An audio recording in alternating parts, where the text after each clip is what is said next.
अस्सलाम वालेकुम गाइस। आप सब लोगों को पता है कि पिछले तकरीबन 7 दिनों से ईरान और इजराइल की जंग शुरू हो चुकी है।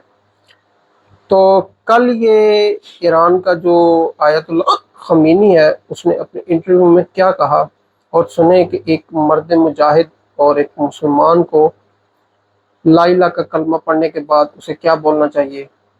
इस वीडियो में आप उसकी राय जानें। उसके बाद फिर मिलते हैं که आपसे। ما در باب هسته‌ای به طرف‌های آمریکایی و غیره میگیم اینه که شما چه کاره اید؟ چرا دخالت میکنید که ایران باید غنیسازی داشته باشه یا نداشته باشه؟ به شما چه؟ شما امکانات اتمی دارید، بمب اتم دارید، ویرانگری شدید دنیا در اختیار شماست.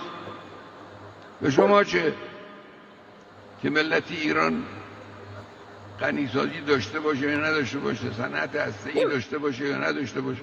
یه ملتی است، اختیارش دست خودشه، به شما ربطی نداره. شما چه کاره اید؟ از چه موضع حقوقی این حرفا رو شما میزنید؟ این مطلب ماست. तो गाइज आप लोगों ने वीडियो देखी और उसकी बातें सुनी कि वो बंदा किस तरह दाद दिलेरी के साथ अमेरिका को कह रहा है कि आप कौन होते हो ईरान को रोकने वाले को वो एटमी बम ना बनाए। तो गाइज उम्मीद करता हूँ कि आप सब लोगों को ये वीडियो बहुत पसंद आई होगी। अगर आई हो तो मेरे चैनल को लाइक शेयर सब्सक्राइब कर दें और आगे भी दोस्तों तक शेयर कर दें। हम मिलते हैं नेक्स्ट वीडियो में। Bye bye.